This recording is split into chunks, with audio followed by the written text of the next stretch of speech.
ಕಂತಿಯ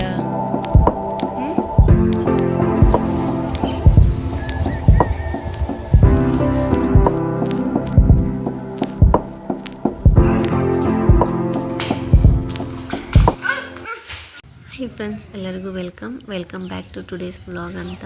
ಇವತ್ತು ವ್ಲಾಗ್ ಶುರು ಮಾಡ್ತಾ ಇದ್ದೀನಿ. Morning vlog. ತಾನ್ಯ ಇನ್ನೂ ಮಲಗಿದ್ದಾಳೆ. ನಾನು ಬಟ್ಟೆ ಎಲ್ಲ ನೆನಾಕಿದ್ದೀನಿ, ಹೋಗಿಬೇಕು.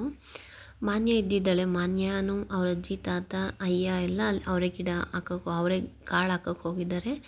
ಸೊ ನಾನು ಅಷ್ಟರಲ್ಲಿ ನಾಷ್ಟ ಮಾಡಬೇಕು. ಬನ್ನಿ, ನಾನೇನು ಸಿಂಪಲ್ಲಾಗಿ ನಾಷ್ಟ ಮಾಡಿದ್ದೀನಿ ಅಂತ ತೋರಿಸ್ತೀನಿ. ಮಾರ್ನಿಂಗ್ ವ್ಯೂ ಮಾತ್ರ ತುಂಬ ಇಷ್ಟ ಆಯಿತು. ಸೊ ಅವರೆಲ್ಲ ಬರೋ ಅಷ್ಟರಲ್ಲಿ ನಾನು ಸಹ ತಿಂಡಿ ರೆಡಿ ಮಾಡಬೇಕಲ್ವಾ. ಸೊ ಅದಕ್ಕೆ ಅಂತ ಒಂದು ಕಡೆ ರೈಸಿಗೆ ಇಟ್ಟಿದ್ದೀನಿ. ಸೊ ಸಿಂಪಲ್ಲಾಗಿ ಬೇಗ ಆಗೋ ಥರ ಲೆಮನ್ ರೈಸ್ ಮಾಡಿದ್ದೀನಿ. ಬನ್ನಿ, ನಾನು ಯಾವ ರೀತಿಯಾಗಿ ಲೆಮನ್ ರೈಸ್ ಮಾಡಿದೆ ಅನ್ನೋದನ್ನು ಸಿಂಪಲ್ಲಾಗಿ ಬೇಗ ತೋರಿಸ್ಬಿಡ್ತೀನಿ. ಸೊ ಫಸ್ಟು ಬಾಣಲಿಗೆ ಎಣ್ಣೆ ಹಾಕಿ, ಎಣ್ಣೆ ಕಾಯ್ದ ನಂತರ ಸಾಸಿವೆ, ಜೀರಿಗೆ, ಕಡಲೆಬೇಳೆ ಹಾಗೆ ಕಡಲೆ ಬೀಜ ಹಾಕಿ ಫ್ರೈ ಮಾಡ್ಕೊಬೇಕು. ಅದು ಸ್ವಲ್ಪ ಕಲರ್ ಚೇಂಜ್ ಆಗೋಷ್ಟು, ಜಾಸ್ತಿ ಏನಲ್ಲ. ಅದಾದ ನಂತರ ಹಚ್ಚಿಟ್ಟಿರೋ ಈರುಳ್ಳಿನೂ ಹಾಕಿ ಮಿಕ್ಸ್ ಮಾಡಿ ಫ್ರೈ ಮಾಡ್ಕೊಳ್ಳಿ. ಕ್ವಾಂಟಿಟಿ ನಿಮಗೆ ಎಷ್ಟು ಬೇಕು ನೋಡಿ ಮಾಡ್ಕೊಬೋದು. ನಾನು 5 ಜನಕ್ಕೆ ಮಾಡಿರೋದ್ರಿಂದ ಸ್ವಲ್ಪ ಜಾಸ್ತಿ ಈರುಳ್ಳಿ ಹಾಕಿದ್ದೀನಿ. ಸೊ ಅದಕ್ಕೆ ಅದಾದ ನಂತರ ಕರ್ಬೇವಿನ ಸೊಪ್ಪು, ಹಸಿಮೆಣ್ಸಿನ್ಕಾಯಿ ಎರಡೂ ಹಾಕಿ ಮತ್ತೆ ಮಿಕ್ಸ್ ಮಾಡಿ 2 ಮಿನಿಟ್ಸ್ ಫ್ರೈ ಮಾಡ್ಕೊಬೇಕು. ಅದಾದಮೇಲೆ ರುಚಿಗೆ ತಕ್ಕಷ್ಟು ಉಪ್ಪು ಹಾಗೆಯೇ ಅರಿಶಿನ ಪುಡಿ ಎರಡೂ ಹಾಕಿ ಸ್ವಲ್ಪ ಹೊತ್ತು ಫ್ರೈ ಮಾಡ್ಕೊಬೇಕು.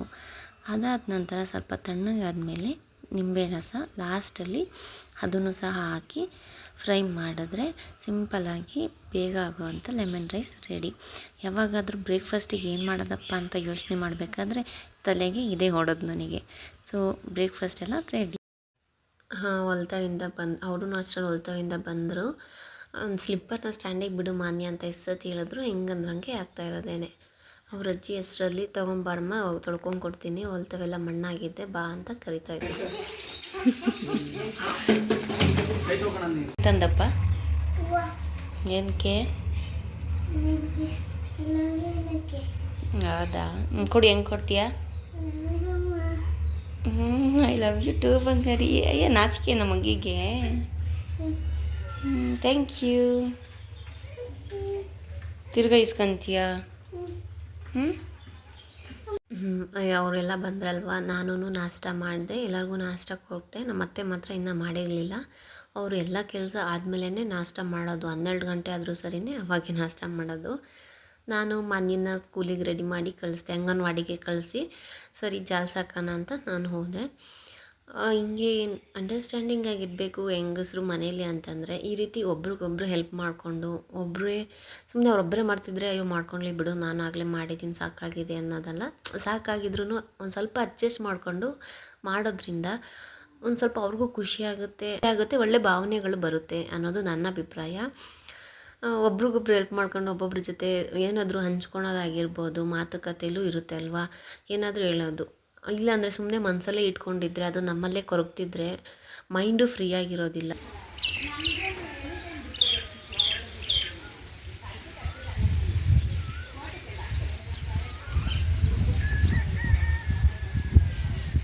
ಮೇಲ್ಗಡೆ ಟೆರೆಸ್ ಮೇಲೆ ಆ ಗ್ರೀನರಿ ನಿಜ ನನಗೆ ತುಂಬ ಇಷ್ಟ. ಗ್ರೀನರಿ, ಆ ಪಕ್ಷಿಗಳ ಸೌಂಡು ಎಷ್ಟು ಚೆನ್ನಾಗಿರುತ್ತಲ್ಲ ಕೇಳೋದಕ್ಕೆ.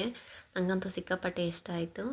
ನಮ್ಮತ್ತೆ ಹೂವು ತಂದಿದ್ದರು, ನಾವೇನು ಹಾಕಿರಲಿಲ್ಲ, ಬೇರೆಯವ್ರು ಕೊಟ್ಟಿರೋದನ್ನ ಎತ್ತಿಕ್ತಾಯಿದ್ರು.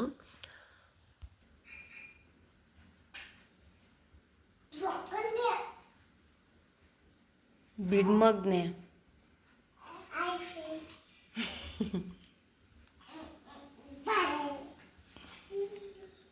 ಮಾನ್ಯ ಡ್ರಾಯಿಂಗ್ ಮಾಡ್ತಾರದು. ಮನೇಲಿ ಮಕ್ಕಳಿದ್ರೆ ಏನಂದರೆ ಕೆಲಸ ಮಾತ್ರ ಬೇಗ ಆಗಲ್ಲ, ಬಟ್ ಪರವಾಗಿಲ್ಲ. ಆದರೂ ಅವ್ರ ತುಂಟಾಟ, ಅವರ ಮಾಡೋ ಚೇಷ್ಟೆಗಳು ತುಂಬ ಇಷ್ಟ ಆಗುತ್ತೆ. ಹಾಗೂ ನಮಗೇನಾದರೂ ಬೇಜಾರಾಗಿದ್ದರೂ ಖುಷಿ ಆಗುತ್ತೆ. ನಾನು ನೆಲ ಒರೆಸ್ಬೇಕು, ಮನೆಯೆಲ್ಲ ಕಸ ಗುಡಿಸಿದ್ದೆ. ನೆಲ ಒರೆಸೋದಕ್ಕೆ ನಾನು ಏನು ಹಾಕ್ಕೊತೀನಿ ಅಂದರೆ ಸ್ವಲ್ಪ ಅರಿಶಿನ, ಸ್ವಲ್ಪ ಸಾಲ್ಟ್, ಹಾಗೆ ಗಂಜಲ, ಪೆನೈಲು ಇಷ್ಟು ಹಾಕ್ಕೊಂಡು ಒರೆಸ್ತಾ ಇದ್ದೆ. ಸಂಜೆ ಹೋಗ್ಬಿಟ್ಟಿತ್ತು, ಲೇಟ್ ಆಗಿತ್ತು.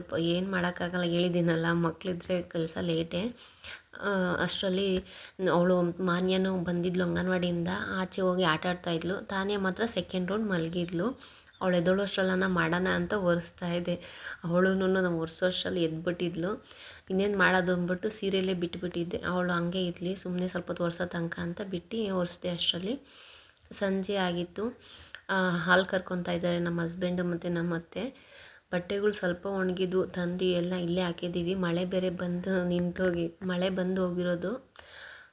ಒಲೆ ಹಚ್ಚಿದ್ದಾರೆ, ಸ್ನಾನ ಮಾಡಿ ದೀಪ ಹಚ್ಚಬೇಕು. ಇಷ್ಟೇ ನನ್ನ ಕೆಲಸ. ಇಷ್ಟು ಮಾಡೋಷ್ಟರಲ್ಲಿ ಸಂಜೆ 6 ಗಂಟೆನೇ ಆಗೋಗ್ಬಿಟ್ಟಿತ್ತೇನೋ. ಬಟ್ಟೆನೂ ಸಹ ತಂದು ಮರ್ಚಿಟ್ಟಿದ್ದೀನಿ.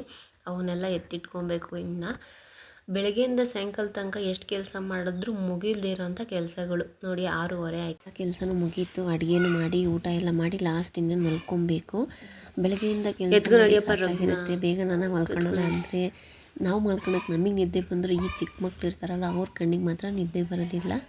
ಸೊ ಮಕ್ಕಳು ಆಟಾಡೋಕ್ಕೆ ಸ್ಟಾರ್ಟ್ ಮಾಡಿಬಿಡ್ತಾರೆ. ಆಗ ಊಟ ಎಲ್ಲ ಮಾಡಿ ಫುಲ್ ಎನರ್ಜಿ ಬಂದಿರುತ್ತಲ್ಲ, ಮಧ್ಯಾಹ್ನದ ಹೊತ್ತೆಲ್ಲ ಚೆನ್ನಾಗಿ ನಿದ್ದೆ ಮಾಡ್ತಾರೆ. 1 ಟೈಮ್ ಇಲ್ಲ ಅಂದರೆ 2 ಟೈಮ್ಸ್ ಮಾಡಿ ಎದ್ದಿರ್ತಾರಲ್ಲ. ಇನ್ನು ರಾತ್ರಿ ಬೇಗ ಮಲ್ಕೊ ಅಂದರೆ ಇಲ್ಲಿಂದ ಮಲ್ಕೊತಾರೆ ಅಲ್ವಾ. ಸೊ ಇದೊಂದು ವಿಡಿಯೋ ಬಂದು ನಾನು ತುಂಬ ವರ್ಷನೇ ಆಯಿತು, 1 ವರ್ಷ ಆಗಿದೆ ಅಂತ ಅಂದ್ಕೊತೀನಿ. ನಾನು ತಾನ್ಯ ಚಿಕ್ಕವಳಾಗಿದ್ದಾಗ ಮಾಡಿದ್ದು.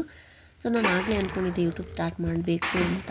ಬಟ್ ಮಕ್ಕಳು ಚಿಕ್ಕವರಾದ್ರಿಂದ ಸ್ವಲ್ಪ ಟೈಮ್ ಬೇಕಾಗುತ್ತೆ ನನಗೂ ಅಂತ ಸುಮ್ಮನೆ ಆಗೋಗ್ಬಿಟ್ಟಿದ್ದೆ.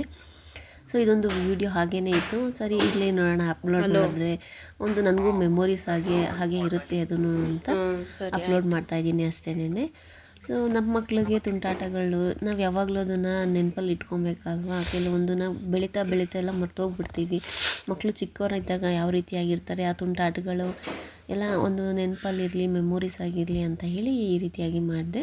ನಿಮಗೆ ಮಾತ್ರ ಈ ರೀತಿ ಅನಿಸುತ್ತಾ? ಇಲ್ಲ ಎಲ್ಲ ತಾಯಂದ್ರಿಗೂ ಹೀಗೆ ಅನಿಸುತ್ತೆ ಅಂತ ಅಂದ್ಕೊತೀನಿ. ಏನು ಅಂದರೆ ಮಕ್ಕಳು ಯಾವ ರೀತಿಯಾಗಿ ಬೆಳೆದ್ರು ಅನ್ನೋದೇ ಗೊತ್ತಾಗಲ್ಲ ನಮಗೆ. ಎಷ್ಟು ಬೇಗ ಆಗಲೇ ವರ್ಷಗಳು ಕಳೆದೋಗ್ಬಿಟ್ಟಿರುತ್ತೆ. ಎಷ್ಟು ಬೇಗ ಮಕ್ಕಳು ಚಿಕ್ಕವರಿಂದ ಸ್ವಲ್ಪನೇ ದೊಡ್ಡವರಾಗ್ತಾ ನಮ್ಮ ಮಾನ್ಯನೂ ಕೂಡ ಅಷ್ಟೇನೆ. ಅವಳು ಯಾವ ರೀತಿಯಾಗಿ ಬೆಳೆದ್ಲು ಅನ್ನೋದೇ ಗೊತ್ತಾಗಲ್ಲ. ಅಷ್ಟು ಬೇಗ ಟೈಮ್ ಪಾಸ್ ಆಗೋಗ್ಬಿಟ್ಟಿರುತ್ತೆ. ಈಗ ತಾನ್ಯನೂ ಚೆನ್ನಾಗಿ ಆಡ್ಕೊಂಡು ಬೆಳೀತಾ ಇದ್ದಾಳೆ. ಮಕ್ಕಳು ಚಿಕ್ಕವರಿದ್ದಾಗಲೇ ಒಂಥರ ತುಂಟಾಟಗಳಾಗಿರ್ಬೋದು, ಮಾತುಗಳು ಅರ್ಥನೇ ಆಗಲ್ಲ ಒಂದೊಂದು ಮಾತುಗಳು ಏನು ಆಡ್ತಿದ್ದಾರೆ ಅಂತ.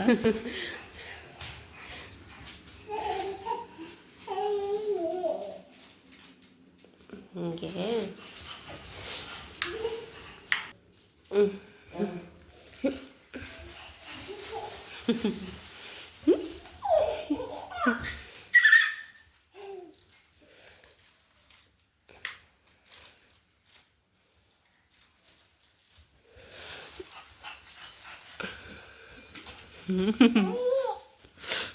ಹಂಗೆ ರೌಂಡ್ ಹೊಡಿತೀಯ ಬಂಗಾರಿ. ಯಾರೋ ಈ ಬಟ್ಟೆ ಹಿಂಗೆಲ್ಲ ಅಲ್ಡಿಜಲ್ಲಿ ಯಾರೇ ತಿಕ್ತಾರೆ, ತಿಕ್ಕು ಎದ್ದೋಳ ಮೇಲೆ ಪಚ್ ಮಾಡೋಣ. ಯಾರ್ದು? ಯಾರು? ತಾನ್ಯ ಎತ್ತಿಕ್ಕು ಚಿನ್ನಮ್ಮ, ಎತ್ತಿಕ್ಕು.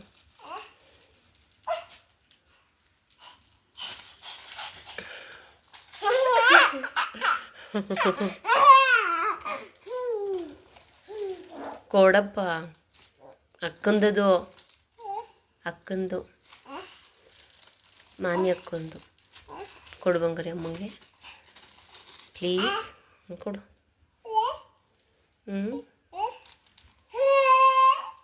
ಕೊಡೆ.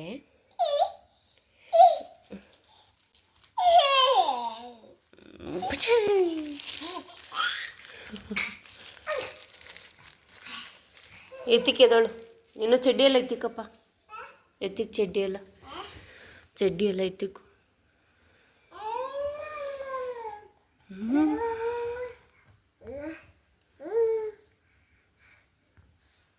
ಬಾಯ್ ಬಾಯ್. ನೀನು ಮಾಡು, ಬಾಯ್ ಮಾಡಪ್ಪ ಚಿನ್ನಮ್ಮ. ಬಾಯ್. ನೀಟಾಗಿ ಮಾಡು, ಕೈ ತೋರಿಸಿ ಹಿಂಗೆ.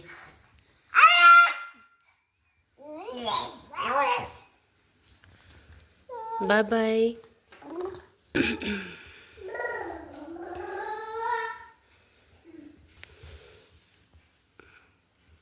ತಾನ್ಯ ಪಾಚಿ ಮಾಡಲ್ವಪ್ಪ? ನಾನು ಹೋಗ್ಲಾ? ಬಾಯ್ ಬಾಯ್. ಬಾ, ನೀನು ಬಾ. ನೋಡಿದ್ರಲ್ವಾ ನನ್ನ ಮಗಳು ಎಷ್ಟು ತುಂಟಾಟ ಮಾಡ್ತಿದ್ದಾಳೆ. ಮಲಗೋಕ್ಕೆ ಆಗ್ತಿಲ್ಲ. ಮಲಗನ ಬಾ ಅಂತ ಕರೆದು ಸಾಕಾಯಿತು.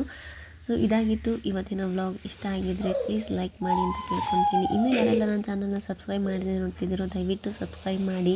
ಹಾಗೆ ವಿಡಿಯೋ ಇಷ್ಟ ಆಗಿದ್ದರೆ ಪ್ಲೀಸ್ ಲೈಕ್ ಮಾಡಿ. ನಿಮ್ಮ ಒಂದು ಲೈಕ್ ನನಗೆ ತುಂಬಾ ಮುಖ್ಯ ಆಗಿರುತ್ತೆ. ಹಾಗಾಗಿ ಥ್ಯಾಂಕ್ಸ್ ಫಾರ್ ವಾಚಿಂಗ್. ಧನ್ಯವಾದಗಳು.